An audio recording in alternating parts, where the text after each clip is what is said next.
The preseason has been put to bed, but time to do a little post-mortem. And here to help us with that is NFL Film senior producer, co-host of ESPN's NFL Matchup show, which will be making its triumphant return in short order. It is one Greg Cosell joining us. Greg, thanks for the time. We're ready to roll here with Bills Packers. Are you? I'm really excited about Bills Packers. I want to spend the entire time just talking about that seed by Josh Allen to Gabriel Davis. Come on now. That was a pretty good one throw. Of those throws, where you kind of go, oh, that's pretty good. Yeah. I noticed that too, and I've seen that. I've seen that play like 6,000 times. I'm exaggerating, dozens of times because everybody wants to see it. I noticed it and said on the broadcast, the thing never got 10 feet off the ground. No, and the thing that really strikes me about Josh, and we noticed it last year, which is why he had such a great year, is now all of a sudden his ball location is so much better. I mean, he's always had a big gun. He could always just drive the football. But you look at a throw like that, which we just saw, and you couldn't place that ball any better to Gabriel Davis if you handed it to him. Yeah, and I thought it was interesting what Josh said after the game about that play, because he said this is an example of why it's important to get preseason reps against another NFL opponent. He said because all throughout training camp, they did not get that defensive look on that play call, and he had not thrown that ball once the entire training camp and preseason. That's the first time they got the look that gave him the opportunity to throw that pass on that play. Chris, and that's a great point because I've talked to some GMs, and the first thing they say to me when I ask what's the purpose of preseason, universally you hear to find the best 53-man roster. That's what they say. They don't say, oh, we want to see, how our offense does on third down against, a blitz. They don't say things like that. The goal is to get the best 53. And it's funny you mentioned that about the look because he's practicing against his own defense for the most part. I know they have some joint practices, but for the most part, you're practicing against your own defense. And so your own defense is working on what they do. And here they're playing a different team, which does some different things. And so they got a different look, and that helps Josh. He's still, people forget because he's such a good player, but he's only going into his fourth year. So there's still things that he needs to see, that he needs to learn. We kind of got lost in the fact because he's such a high-level talent. And you guys know I'm on record as saying I think just in terms of pure physical talent that he's the most gifted quarterback in the league. But there's still things to learn going into his fourth season. One of the things about this preseason, we knew we were going to get a chance to see Josh Allen for the first time, but we also got a chance to see for the first time in a Bills uniform, Emmanuel Sanders. Got targeted like 8 times, had 4 catches. It didn't really eye pop, but what did you see about Sanders, and what do you think about what he'll bring to the offense? Well, Sanders has a big track record in the league, so it's not as if this was brand new material. My guess is he's probably really excited about playing in this style of offense. It's a quick-paced, fast-tempo offense, spread offense. Throughout his career, he's been able to line up both in the slot and outside. He's got kind of deceptive speed. You wouldn't call him a burner, but he can get on top of the defense. He's essentially a 3-level route runner. He can work short, he can work intermediate, and he can work long, and he can work the screen game. So he's a complete receiver who my guess is, and obviously there's only so many targets to go around. 3 receivers are not going to all get 150 targets, and Diggs is obviously the main guy. But I would bet he's thrilled to be in this offense, and I think this offense fits him because he's not big. He's certainly not tiny. He's not big, but he's got great quickness. He's got route quickness, and he's got separation quickness. There is another receiver who is considerably less experienced and is not as complete as Emmanuel Sanders, but he has flashed on special teams. He has flashed on offense through the course of this preseason. Got nicked up in the Bears game last week, but was healthy enough to play this week. Stevenson has made a case to be on this roster, despite how deep it is at receiver. Steven, I believe he would have to be the 7th receiver. The team would have to decide to keep 7, which may sound outlandish, but I did look it up. There were 7 teams in the league that had 7 receivers on their roster last season. It seems like this could be a trend, so the Bills might not be completely out of the realm of possibility to consider that, because I think, Greg, this guy would get poached if you put him on your practice squad. I do too. I watched him both in 2019 and 2020, and this kid can run. And speed is always big. Teams will always look for speed. And I think I remember watching him and thinking, this guy's a really intriguing prospect. So, I mean, I think we pretty much know who the receivers are ahead of him, but boy, it would be tough to lose a kid like that, particularly in this style of offense where you spread the field and you get a lot of one-on-ones, and he can run. We talked about it, the throw from Josh Allen to Gabriel Davis, and Gabriel Davis really burst onto the scene last year and was the main reason that the Bills played so much four wide. At least when they had their guys healthy, they played a lot more four wide than most other teams did. What kind of step can we expect from Gabe Davis this year after his rookie year was so successful? Steve, I would expect a big one for this reason. I don't know him. You guys know him, obviously. He must be a pretty sharp kid, and I'll tell you why. Because when he came out of college, he basically lined up in one spot in college on every play. He was outside the numbers to the left side of the formation, and he was literally 2 yards from the sideline. And that's the only spot he lined up in college in his last season. So here he comes into the NFL, and he's lining up in the slot outside. So he must be a smart, savvy kid who picks things up pretty quickly, and I would expect him to continue to improve. Now, as I said, I don't know what that means in terms of target share. They have a lot of receivers, but I would expect him to really continue to get better, and he's a good-sized kid too. Matt Breida is a guy that I think is still trying to find his role in the scope of this offense, and I guess that'll become clearer as we get into the regular season. But found it interesting that they used him on a jet sweep in this game, similar to the way they use Isaiah McKenzie, who was out injured.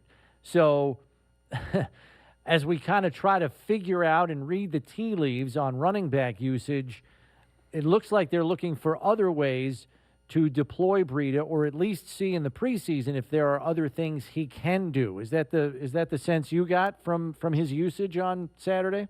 Yeah, I think it's a matter of taking advantage of speed, because you run that kind of play with Breida, and what are you hoping for? You're hoping to get him on the edge, outflanking the defense, because he can run. But, one of the things about this Bills offense now is they're getting guys who can run. And, boy, that becomes hard to do. Steve mentioned the 4 wide receivers. If I'm not mistaken, they lined up with 4 wide receivers more than any team in the league last year, probably something like 18 or 19%, if memory serves me correctly. And I don't really see that dramatically changing. I know Breida's not a receiver, but what you're trying to do is really stretch the defense horizontally, and you do that jet sweep stuff, and it doesn't matter who you do it with. If he can run, you can outflank the defense. Yeah, I mean, they ran it on Saturday, but they did it last year too, where they just go 5 wide out of 11 personnel, and they put Singletary outside the numbers. So now you got a linebacker who's pulled out of the middle of the field, and that just opens it up for the quick guys in the slots, and it works wonders for them. Somebody's always open. And the other factor with spreading it out like that too, and not that you want this to happen a lot, but he's, as we know, more than capable of it, is that also gives Josh Allen, if he sees a lane, it gives him an opportunity to run, because the defense has to spread out, because they have to defend the whole field.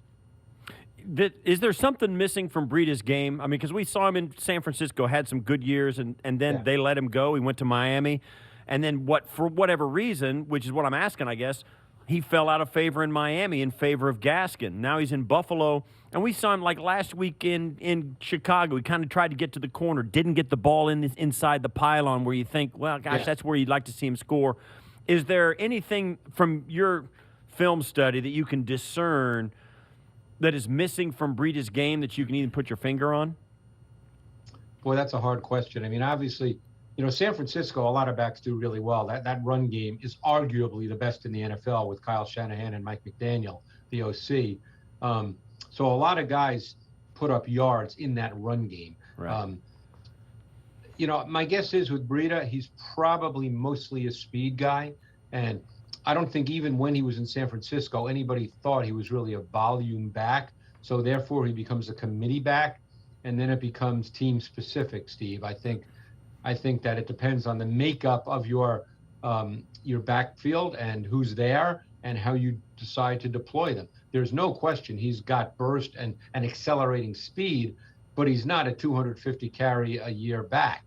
So how does he fit? I mean, Singletary seems to be the clear number one, unless you guys tell me otherwise. and Moss was what, a third-round pick a year ago. So, and there's not going to be a ton of carries on this team because this is a passing team. Right. Yeah, no question about it. Jake Fromm comes in after Josh Allen's day is done, gets a healthy dose of work. We saw the drive that he led at the end of the Detroit game in week 1 of the preseason. He's shown well, and he actually showed some legs running for a 13-yard touchdown on a scramble, which, I don't think any of us were anticipating, at least not running that far, and he got to the end zone. So good on him for that. My question to you, Greg, is how difficult a decision has he now given the Bills coaching staff? Because I think at the outset of camp, we were all saying, it's a 2-quarterback roster. It's Allen and Trubisky. You can put the other guys on the practice squad. I just wonder if he's shown almost too much in the preseason in terms of ability to manage a team, run an offense, execute, where there might be some teams, keeping an eye out for a quarterback getting set free before being put on a practice squad. Well, to me, and I've been around Jake Fromm, and he's another one of those guys. That's a great, great kid. And I think you nailed it, Chris, just as to what he is. I don't personally believe anybody would grab Fromm to compete to start. Maybe I'm wrong. No. Yeah, maybe I'm wrong, but I don't think that would be the case. So to me, in Buffalo, the question becomes this, and Steve could speak to this better than I because I've not been in meeting rooms like this, is what you feel about your quarterback meeting room. Because obviously Josh is 1, Trubisky's 2. Who's the third guy you want in that meeting room that you feel can help Josh the best? Because it's, when a player can help another player on some level, that can be better than a coach talking to a player. So who can do that best? Is it Fromm or is it Davis Webb? And my sense is if they keep 3, and who knows when the roster is finally constructed, if they do, my sense is it would come down to who is better in a day-to-day basis in the meeting room, on the practice field, just to make sure that Josh is at his absolute best mentally and physically all the time. See, because the follow-up to that is, GMs are always looking into the future also. They have the future to consider too. And I think we all are pretty confident that come this time next year, Mitchell Trubisky is not going to be here. And that's the other point. Yeah, so I just wonder how that weighs into this decision, because you don't want to, if you like Davis Webb and what he brings to the room, that's great, and he showed some ability in the preseason too. I think Fromm has availed himself quite well. They kept both of those guys on the practice squad last year. I'm just really intrigued in how they approach this, knowing Trubisky's probably here just for a brief stopover. That's the only reason. It's funny you mentioned Trubisky because the league told him this year that he was a backup.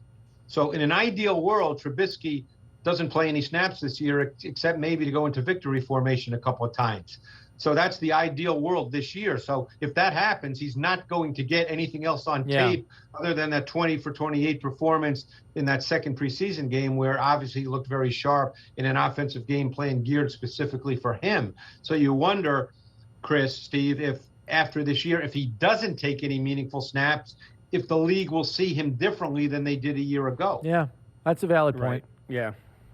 What about going further down? What about a guy like, we were talking about how many DBs the Bills will keep, maybe 4 safeties, 5 corners, or maybe 5 and 5, or maybe 4 and 6, if it gets to that point where they keep that many.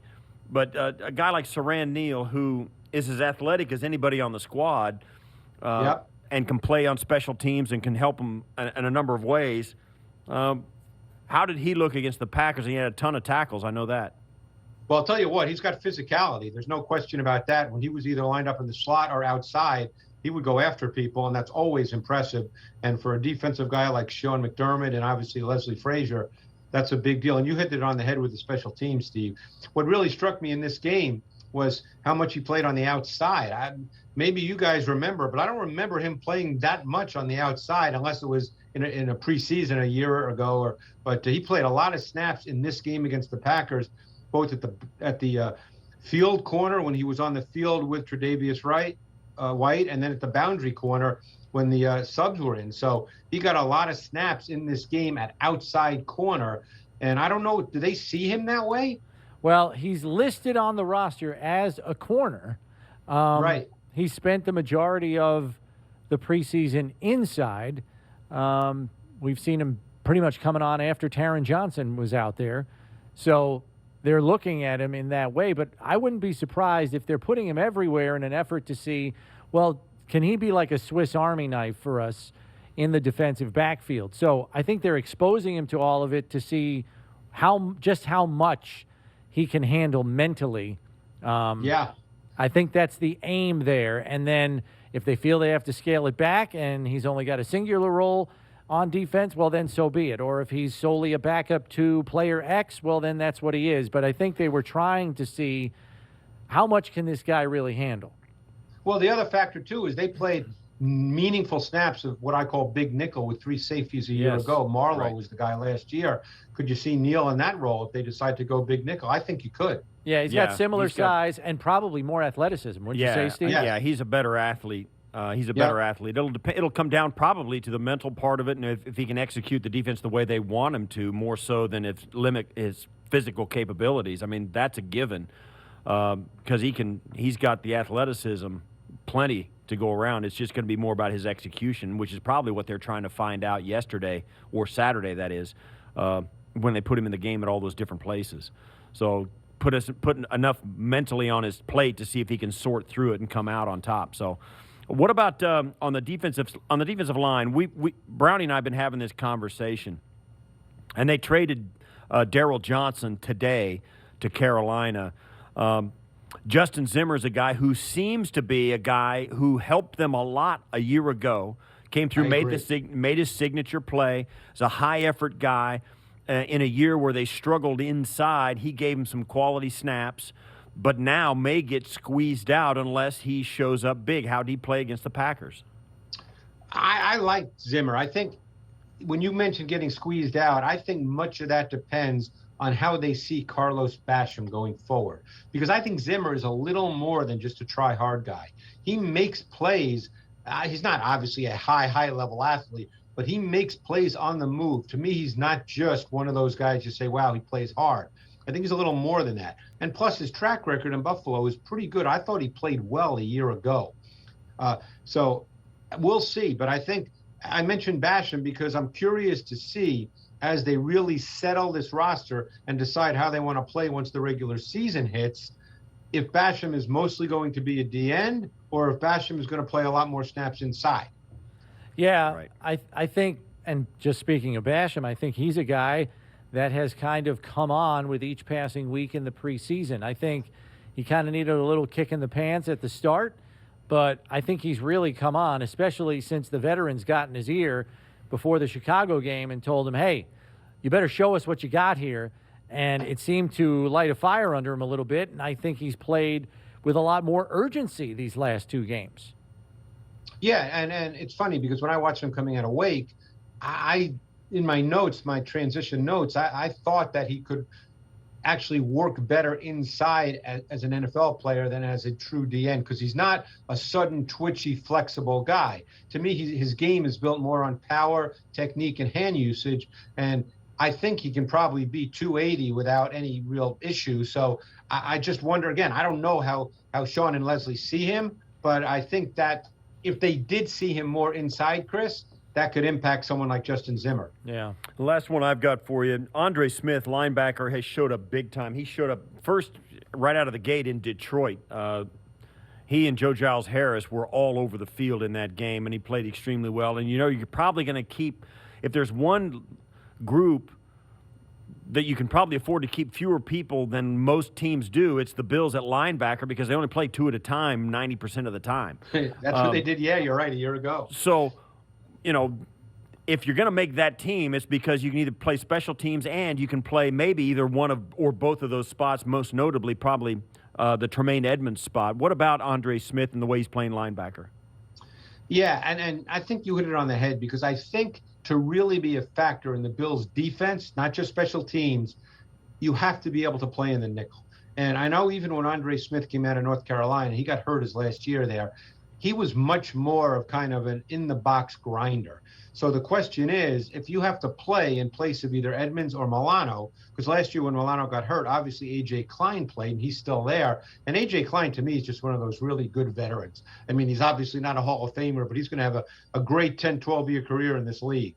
And to me, you have to be able to play in the nickel to get meaningful snaps as a linebacker. So we'll see, because obviously Dotson played meaningful snaps a year ago. I don't know where he stands in the pecking order, if someone like Andre Smith is ahead of him. But Smith, to me, is much more of an in-the-box, stacked, run-stuffing player than he is a fluid coverage player. Like, I'm not sure you'd feel comfortable with Andre Smith matching up to top tight ends in the league. Yeah. All right, Greg, listen, we've run the gamut with you on this game. Thanks for filling us in on what you saw from the tape. I think the next time we talk to you, we're going to have regular season football. Well, we'll do a little preview of the Steelers-Bills. A rematch of the late season game last year. Well, let me just take your temperature here, because I accused all the Bills fans of being a little bit drunk with optimism about how this season's going to go for Buffalo. How much of the Kool-Aid do you drink when people talk big about the Bills? Well, I think it'll be a tough 17-0, but I'm thinking 17-0. Oh, so you're a serious drunk. I got you. Well, they're a really good team. I mean, I'm a terrible prognosticator. That is the thing I do the least. Aren't we all? But, I mean, they're a really solid football team. I can't imagine their offense would be any worse than it was a year ago when it was really good. I think one of the big questions becomes pass rush. Can they generate pass rush without blitz? I think that's one of the things they keep hoping that they'll get better at with the people they've drafted. I think they've got a safety duo that's as good as any safety duo in the league. So it's a really solid team. I'm terrible here at saying what they'll do. Obviously, it's a really tough opener. Pittsburgh is a good football team.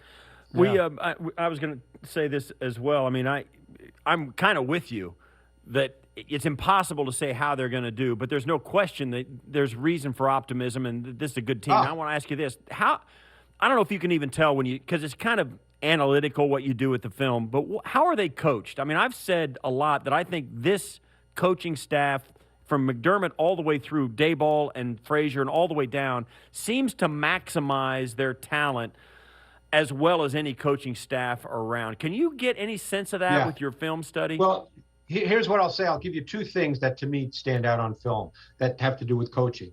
I think their route concepts in the passing game are really, really strong. That's one thing. And number two, I think when I watch the defense, because you could argue that particularly up front, they haven't had a dominant guy where, Jerry Hughes has been a nice player, but I don't think you'd say they've been dominant. But I think that what they do defensively, they're far more multiple than people might think they are, particularly with pressure concepts. And they're very fundamentally sound, Steve. They do not make defensive mistakes. And I think the two safeties have an awful lot to do with that. Because if you talk to defensive coaches, they will always tell you that the safeties potentially clean up anything. And I think these two safeties, they're overlooked, I think, nationally by media. I guarantee they're not overlooked by the offensive coaches that game plan against the Bills. All right, Greg, great stuff as always. We will catch up with you when regular season football comes around. Enjoy your Labor Day holiday. Try not to spend it all in the film room, all right? Now, I'm going to watch a lot of college football. There's some big games this weekend. Yeah, there are. You're right about that. Thanks for the time, Greg. We appreciate it as always. Appreciate it, guys. Thanks.